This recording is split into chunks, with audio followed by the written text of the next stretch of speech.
South Padre Island during this time of year is kind of a bust, off season. So I'm headed back inland. I'm gonna go check out Trump's border wall. A little earlier than planned. I just always change my mind all the time. You guys know this, you guys are used to it. So I'm gonna add this to my next part of the video, and by the next time you see this, I'll be part of the way through Texas, hopefully. Unless I get it uploaded tonight, maybe. I don't know. That's the mainland coming off the island, going back into Iowa or something like that, eventually down into Brownsville or something. Then I'll end up in Rio Grande City tonight. Like and subscribe, leave comments, and we'll check you out next week. Peace. This is what I like getting out here for. So we're just watching the change in scenery as you drive along. That alone is worth it, and it's totally free, you know, except for maybe some gas to get there. Get out there and enjoy your life if this is what you want to do, instead of just watching videos of me and other people doing what you want to do. Get out there and do it yourselves. Like and subscribe, leave comments. Peace. Commercial free. You ready? 104.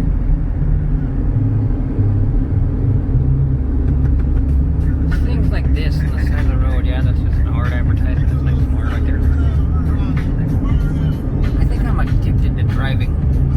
I just left paradise of a beach way earlier than intended, because my birthday isn't actually for 18 more days. But I made the goal of making it to the beach before my birthday. I can now I can scratch South Padre Island, Texas off the list. Oh, they're playing Tupac all the way up down the highway too, which is nice. But I just wanted to get in here on my soapbox, as they say, and talk about time. Everybody has time in this world until they don't. That's the one hard thing I learned about when my dad passed away at age 60. I'm sure he never expected in the world that he would die right at age 60. You know, luckily he was he had enough. He had 2 years worth of retirement basically before he passed on. But that's part of the reason I get out here and do what I want to do now, instead of waiting until I'm 50 or 60 years old, because I could walk out a building and then accidentally get ran over by a truck the next day. From today, you never know when your time's up, is what I'm saying. So if you have goals that you would like to do and like to see someday, get out here and do it, and while you can, while you're still able-bodied enough to do it. And that's the other thing, I hate to get to 80 or 90 years old and then not be physically capable of getting out here and doing what I want to do. Like, let's say driving, for instance. When you get up at 80 or 90 years old, my grandfather could only drive about 25 miles an hour because he was that blind, and he shouldn't have been driving to begin with at that age. And I don't want to miss the opportunity to do just this right here over things like that. So if I have to live a life that's not as stable as some people would choose, not the American dream of working 40 years in the same place to get it done in order to make myself happy, I'd rather live this life right here, being happy every day, or even doing anything, than working my ass off for what? You know, that's the beauty of van life, is you can work part-time someplace, or you can work part of the year and save up and then get out here and do it. And van life gives you the flexibility to do it. I wish I'd have actually realized van life was a thing when I was like 18 years old. In terms of expediting, I kind of wish I'd have realized expediting was a thing by 23, which is the commercial age limit to expedite for commercial insurance. Those two things are about my only regrets. But I am happy that I discovered them when I did. And in terms of van life, I think I'm into off and on 6 years now, I think. Can't believe it's been that long. I haven't been in a van continuously throughout that time, because I've been through 10 different vehicles or something like that. That's the other part about driving, is not only do I like driving, I like driving different equipment. And I'm looking into the future here in about 2 years, possibly driving for like a utility company that hauls the railroad trucks, the new company trucks and welding trucks and all that out, and then they take the old ones back. Kind of like an RV delivery thing, but more for a business. But I gotta wait 2 years to do it. I'm going to try to, so that my driving record is way better, hopefully. But then this is, I can't remember what the Mexican town for this is. The majority of these people speak Spanish. Well, I might as well call it Little Mexico. This is a video that I made the other day of it. Simply because the majority of people here don't even speak English, or they speak really broken English. Some people may take offense to my saying that on the video, but I mean, you move to the USA, learn how to speak English like our language, our primary language is. Just saying, you want to cross the border, do that. No offense to anybody out there. Just thought I'd make a video of this town as I'm going through it on the way by, because some people have said that I should at least do some driving videos and show where I'm going. Most of the time, I mean, occasionally I pay for this tourist trap or that tourist trap, like the $10 for that beach. But the majority of the time, I just drive and see these areas. Try not to get pulled over by the popo. And get out and walk around in free places like the beach. And enjoy everything in life that is free.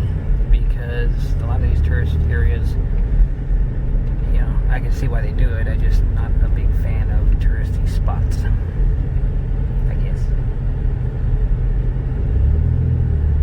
So, my latest update, I guess, now, since I changed my mind and I'm heading out west, is to see Trump's border wall.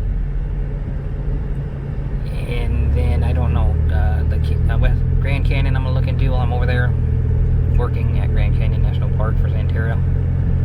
And may go up to Vegas, which Las Vegas might actually be the turnout for the country.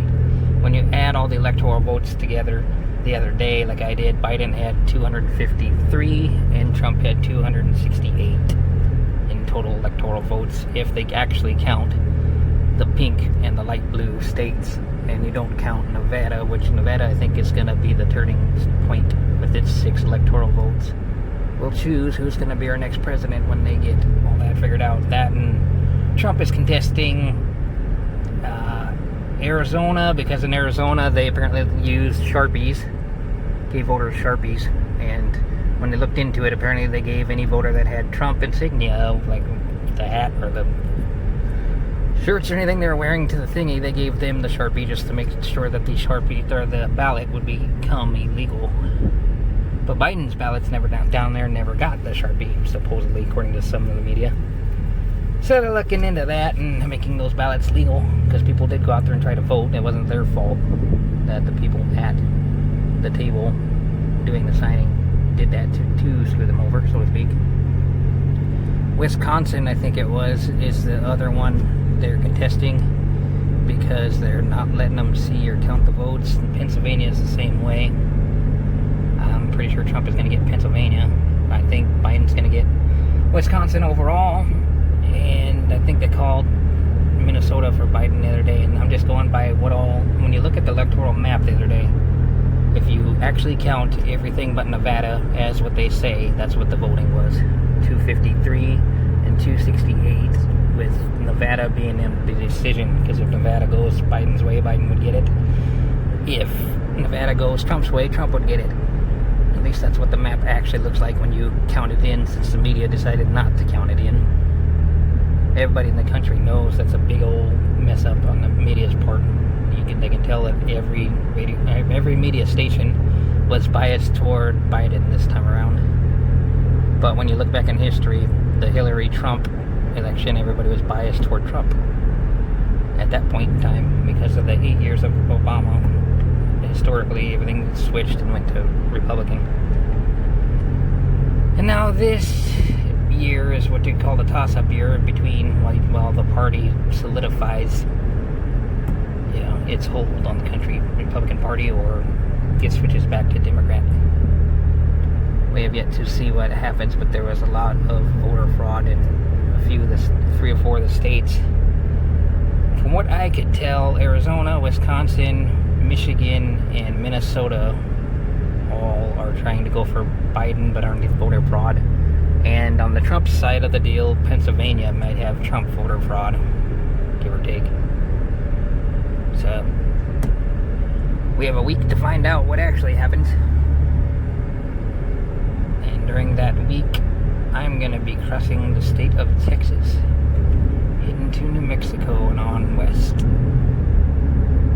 Trying to just stay away from the snow, but trying to keep myself occupied and busy, since I got the time and money to do so. See you in the next video.